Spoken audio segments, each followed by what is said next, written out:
Have you ever said yes when everything inside wanted to scream no? I have. And I'll be honest, it cost me more than I realized. I remember one night a friend asked me to do something I really didn't want to do. I was exhausted, my body was begging for rest, and my spirit said no. But out of my mouth came, "Sure, no problem." On the drive there, I kept telling myself, it's fine, it's not that big of a deal. Just smile and push through. I walked in, plastered the happy face, and laughed at all the right moments and did the whole performance.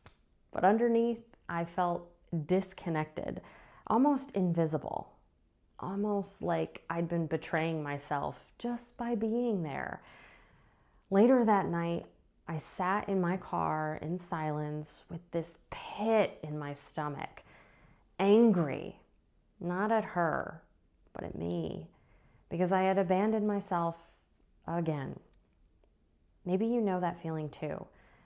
Saying yes to keep the peace, yes to hold on to the relationship, yes so you won't look selfish, difficult, or unlovable, but every time it feels easier in the moment, but heavier afterwards. Because here's the truth, every fake yes chips away at your worth. Every dishonest yes whispers to your soul, your voice doesn't matter. And the turning point for me was realizing this. God never asked me to disappear so others could be happy. He asked me to honor the voice He put inside me. Matthew chapter 5, verse 37 says, "Let your yes mean yes and your no mean no." Even God affirms that honesty matters, not just with others, but with ourselves. And every time I say yes when I mean no, I was training myself to believe that everyone else's desires were more important than mine. And that's not love, that's self-abandonment. And you can't build healthy love on top of self-abandonment. The first time I finally said no, my whole body betrayed me. My hands got clammy, my heart started racing like I was about to run a marathon. My throat tightened and the word almost got stuck. I was so afraid. Afraid she'd be disappointed. Afraid I'd lose the relationship. Afraid she'd think I was selfish. But somehow I whispered it out. "I'm sorry, I can't." And then I waited for the explosion. That never came. She was fine. She moved on like it was nothing. And me, I sat there stunned. I realized the world hadn't ended. In fact, the world felt lighter. For the first time in a long time, I walked away with my shoulders back, a little taller, because I finally chose me. And that's when it clicked.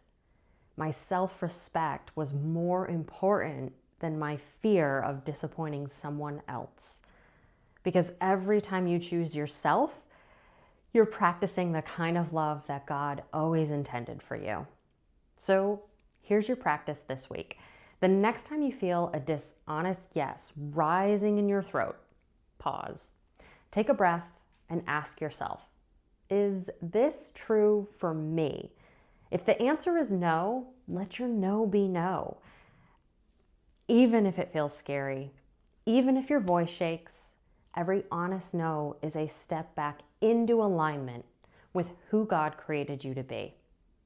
If this hit home, I want you to do one thing. Write down one area of your life where you've been saying yes when you really mean no. That awareness is the first step. And if you need more tools like this, check out the free guide in my bio or subscribe to my blog on Substack. And if you're ready to finally stop people-pleasing and start receiving real love, stick with me. You're not alone. And I'll see you in the next video.